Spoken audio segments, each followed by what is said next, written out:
More now on our breaking news on the shooting in West Texas. As the situation first began unfolding, I want to show you an incredible moment from local news station KOSA.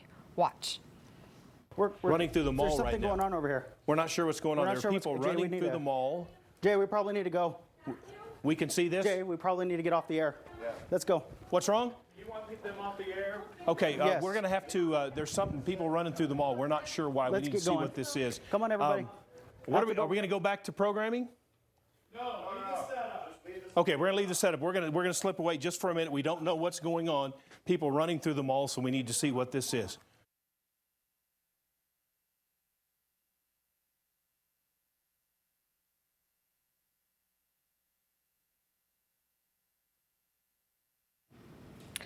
And again, that's what viewers at home saw as everyone was trying to determine what was happening, who was in danger, and what they needed to do, including that long pause that came after the newscasters left the scene. I want to bring in CNN's law enforcement analyst and former FBI supervisory special agent Josh Campbell. And Cheryl Dorsey is also back with us. She is a retired sergeant with the Los Angeles Police Department. Josh, we are still waiting on the all clear from local or federal officials who are on scene. What can you tell us about that?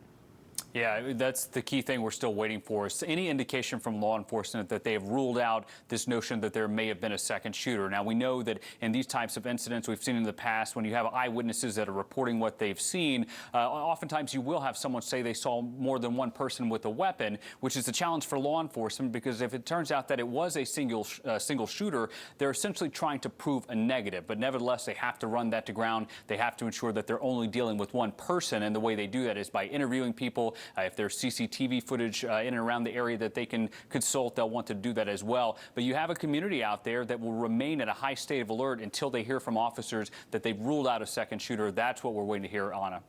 Josh, are you surprised it's taking so long?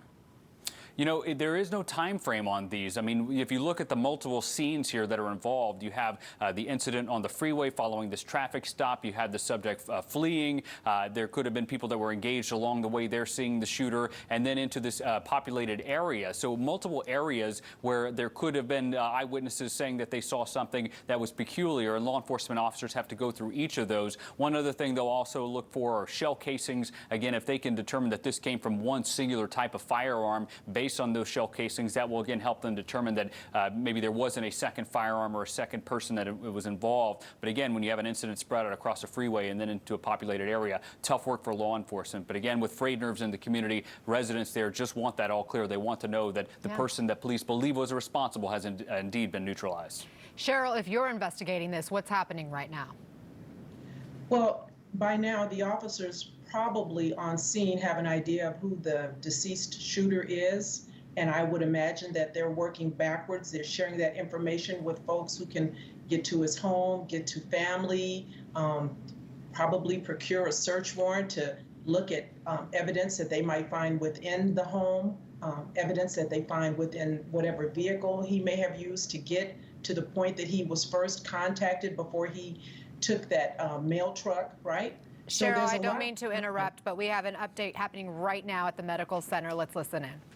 Start off with earlier, it's very important to me, to y'all, to know that first and foremost, to start this healing process starts within, and that this community needs to love each other and pray for each other and pray for the victims and the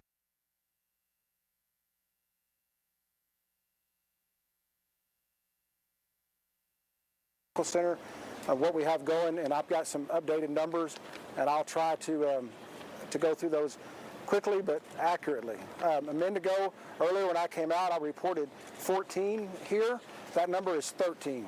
One of the people we had was caught in the action and was not related to this incident. So the number is 13, okay?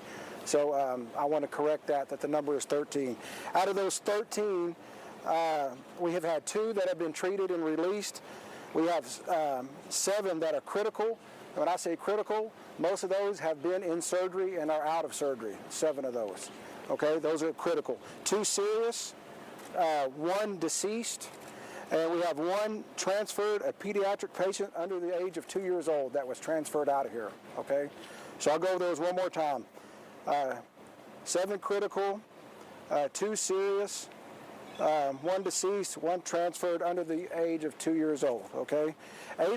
We've had 8 people total in surgery, and most of those are out and have gone very well.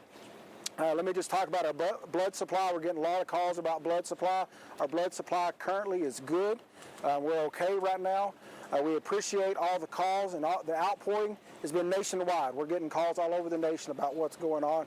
And first and foremost, we want to say thank you for that, because that really shows the support that we have for each other. Our supplies are good. The blood is good. Let me just comment briefly on the families. I know there's a family gathering center that's been set up here in Odessa, and I'll get that in just a second, but I'll get that out. But there is a family center that has been set up for people to gather if they have any questions, okay? Y'all may know that already, but I just wanted to bring that out.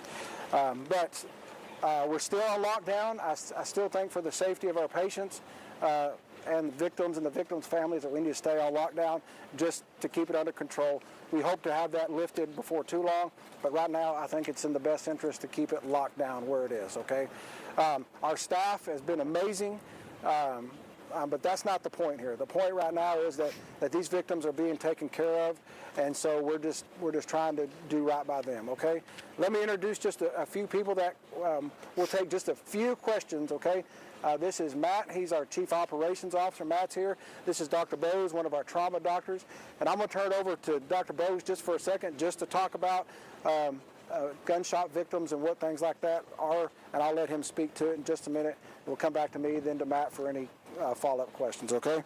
I'll hand it over to Dr. Bose here for just a second. Thank you. So first of all, our thoughts are with the families. And when a situation like this happens, it's actions that come together from preparation years in advance. So over the last several years, we've formed committees where we've coordinated the many elements that will be necessary here: police, sheriff, school departments, Odessa Fire and Rescue, where I'm the medical director, the emergency room, and other parties that are involved. Here, when everyone arrived, it was well orchestrated.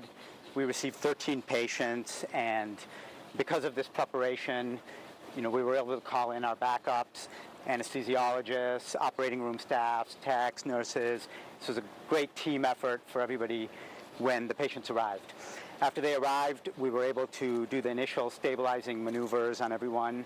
And the emphasis I would give here, and I think a take-home point, especially for the national viewers, is I encourage everyone in every community, no matter what size, if you're in the middle of the desert, you're in an urban area, to prepare in advance. Unfortunately, it may not be a matter of if, it may be a matter of when, and for us, this preparation really helped us today. Our thoughts are with the family. And another thing I'd mention is whenever there is something on the national scale like this, it starts as a local response. It starts right there at the community. It starts with knowing how to stop bleeding. It starts with how to do BLS and chest compressions. And this is something that we as Americans can do, and we're encouraging this in the Midland Odessa community, and we really encourage this at Medical Center Hospital.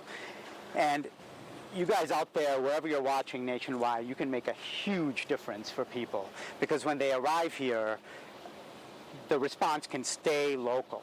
Because if you've practiced this, you don't need to call in the state. You don't need to call the governor. You don't need to activate FEMA and national, resources. So we can do this. We can come together, and I think our community here has shown how we can do that. And I think our families are going to come together, and we're going to become stronger from this. Thank you. Thank you. Let's turn it over to Matt. Matt. What? They're switching.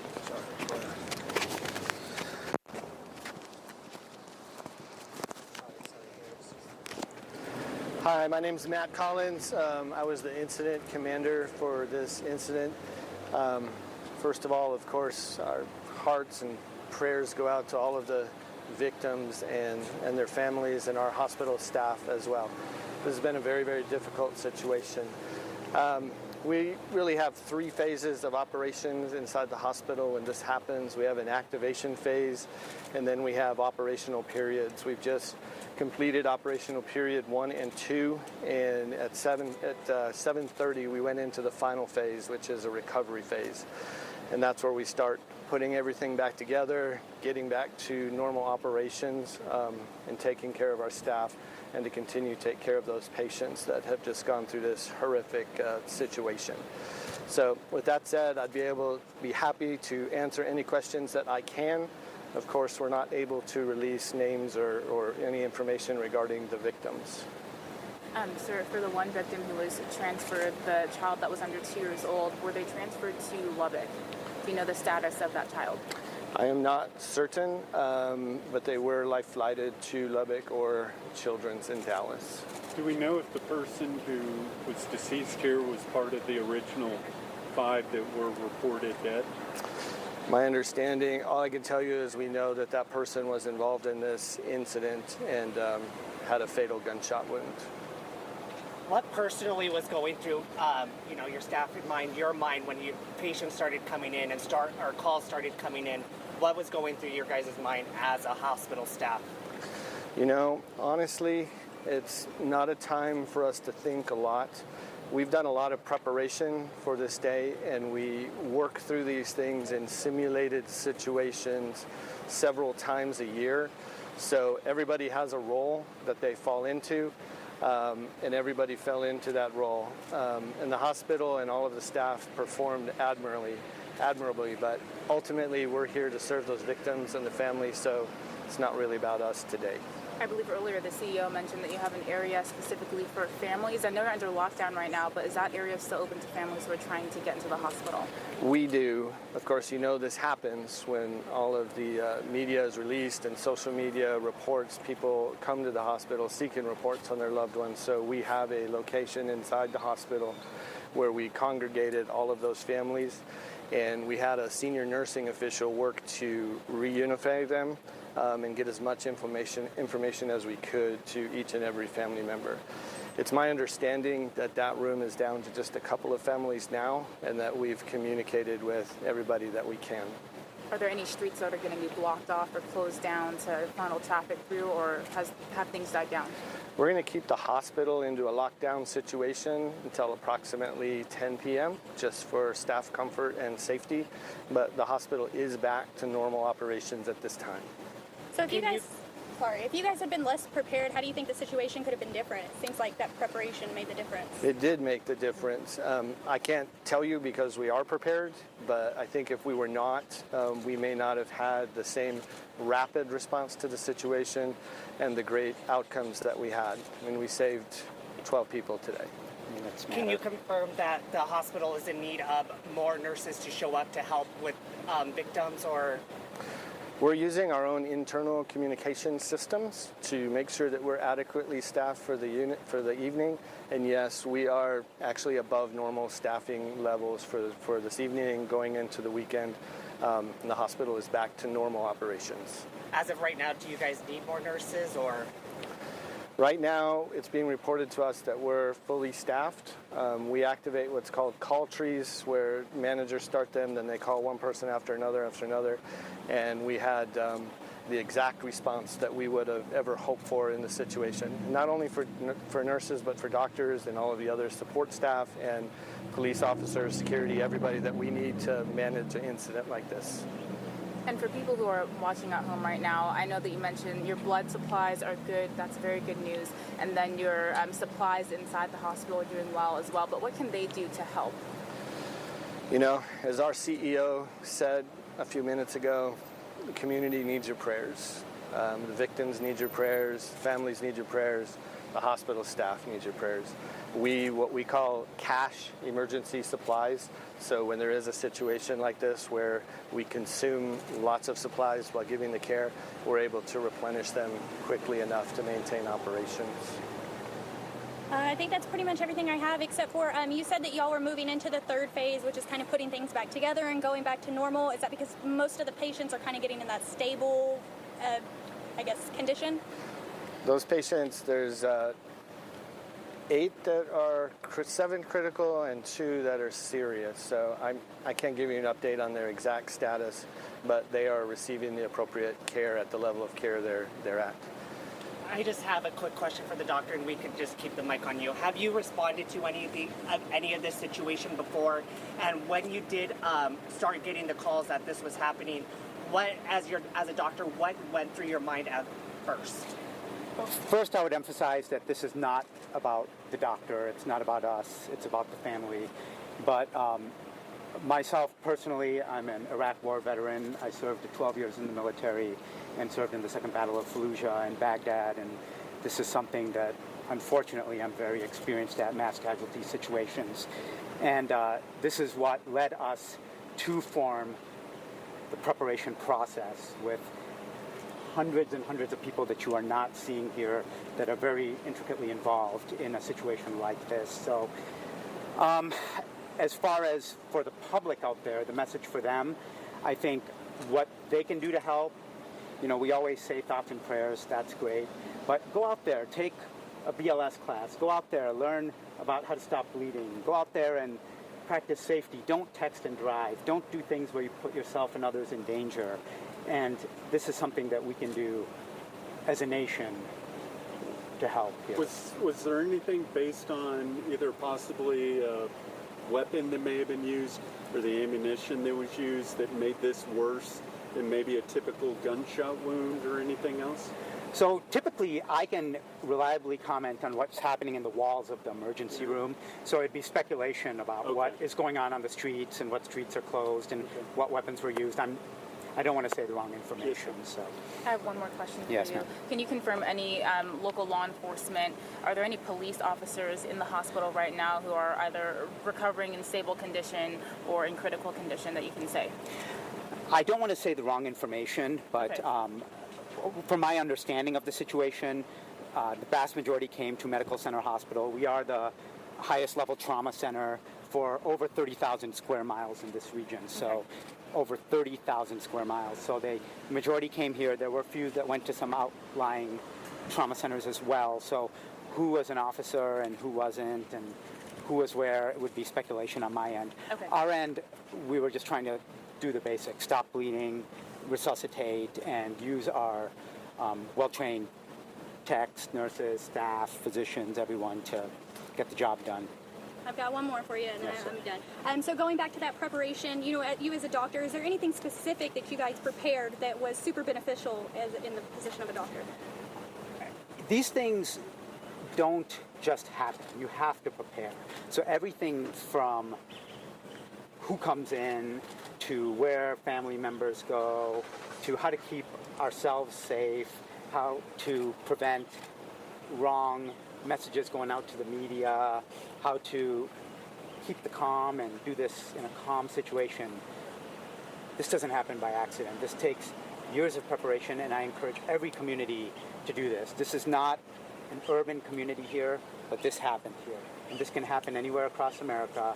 And I think what I personally took from this is a team here in West Texas, in the deserts of West Texas, was maximally prepared at this trauma center to take care of everyone. And I don't think this is beyond us. Anybody can do this. Please be prepared. Thank you. Thank you so much. I've got one more. I do have the information on the family center. Is located at a setup at Ector County Annex Building on 1010 East 8th Street. 1010 East 8th Street. And that's for the family center, the reunification center there, okay?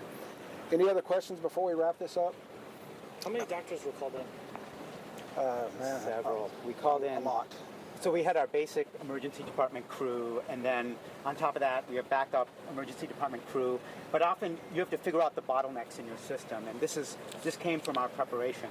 The bottleneck may not be the emergency room; it may be the operating room, the anesthesiologist. So we prepared this in advance. Everybody was called in, from extra nurses, extra techs, extra, custodians. They may save more lives than anybody by preventing infection. So this is a team effort, and we were prepared for this, and the whole team was called in. Thank you. Just the last thing, we're gonna stay on lockdown till 10 o'clock. At 10 o'clock, we'll reassess the situation, make sure we're safe. I don't plan on having another one of these unless something drastically changes, okay? But if we do, we'll get the notification out to everybody. But thank y'all for being here. And one final word just to everybody listening to our voice today, tonight, is when you go to bed tonight with your families, you need to grab them and hold on tight, because nobody's guaranteed the next day. And grab onto your families and love them, and pray for our staff, our doctors, and these victims families, and hold on to your loved ones tonight. And all we can say is, God bless Texas, God bless Odessa and Medical Center, United States, and love on your family tonight. Thank y'all very much. That's all. Thanks, y'all. Thank you, everybody. Thank you, guys. You are live in the CNN newsroom. I'm Ana Cabrera in New York. We were just listening into the latest update on the conditions and the situation at the medical center, where they're treating now a dozen patients. They initially had 13. We learned in that last update that at least another person has since died. So here we are, a late summer Saturday evening, and another American city is reeling from a mass shooting in the same state, Texas, that saw a mass shooting just weeks ago. At least 5 people are dead. Another 21 are injured in Odessa after police say a white man in his mid-30s opened fire after a traffic stop. And this is what followed. There's a shooting going on in Odessa, Texas. Oh God, there's shooting right there. Oh, he hits the barrier. The cop just hit the barrier. Get out, get out, get out. Get out, get out, get out, get out. Stand still. He's shooting him, he's shooting him. Oh, he killed him, There's a shooting. We're watching the shooting happen. Oh, he's shooting him up. He hit the barrier. That was at the end of what was a scary afternoon in Midland and Odessa, Texas. Now, that hospital update we just got moments ago, we learned 7 of the 13 victims they received are in critical condition. We now know the detailed timeline of how the shooting unfolded in Odessa. According to police, the situation started around 3:17 in the afternoon Central Time when a trooper attempted to stop a gold Honda. When he stopped the car, he was shot by the vehicle's occupant. And according to police, that vehicle continued westbound into the city of Odessa, and the suspect then shot another individual. That was at I-20 in the East Loop. Police say he then drove on the East Loop to East 42nd Street, where there were multiple victims. At some point, police say the suspect stole a mail truck, ditched his car, and then shot more people. He then went back on 42nd towards Synergy. Synergy is that movie theater complex where he was confronted by various law enforcement officers. Gunfire was exchanged, and ultimately the shooter was killed. Joining us now is CNN crime and justice correspondent Shimon Prokupets and CNN national security analyst Juliette Kayyem. Juliette, police say, again, this whole episode started when the suspect shot the officer who executed a traffic stop. When you heard that detail, what did you think? So this is, I think, just a key detail right now, because what we don't know, I mean, when they say he stopped him for a traffic stop, was the violation happening at that moment, so the state trooper pulled him over? Was there a pre-existing warrant? We're just not quite sure the details of why the pullover happened. What we do know is that the trooper was alone, and the trooper was armed. So I know a lot of people say, well, we just need to arm more people. The trooper was presumably armed, and the assailant gets away. So to me, that's the key issue. Did they know who this guy was? Were there sort of warrants or other things existing around the shooter? And then, of course, the uniqueness of this, I will say, is often when someone is pulled aside, they want to get away, they may shoot at a police officer. We don't generally see what happened afterwards, that this continuing shooting, this going after the public. This is just very unique, very scary. And so this may be a combination of different kinds of incidences we've seen in the past. We just need to figure out who this guy is. I want to say one other thing. The issue about guns is key right now. And the reason why is because what we saw today was a shooter going after people in cars. So it's almost impossible to tell people in cars, pull over, hide or whatever else.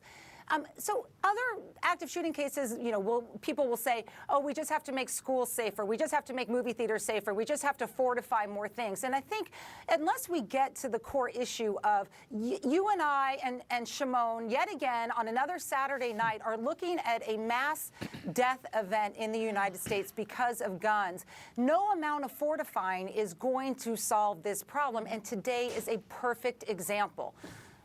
We don't know a lot right now, especially about the shooter. We know he is in his mid-30s, a white male, no other identifying characteristics. Certainly don't have an idea about the motive at this point. Shimon, what do we know about the investigation, who all is involved, and what they'll be working on? So it appears right now the local authorities, Midland Police, Odessa Police, the Texas Rangers, they're some of the top-notch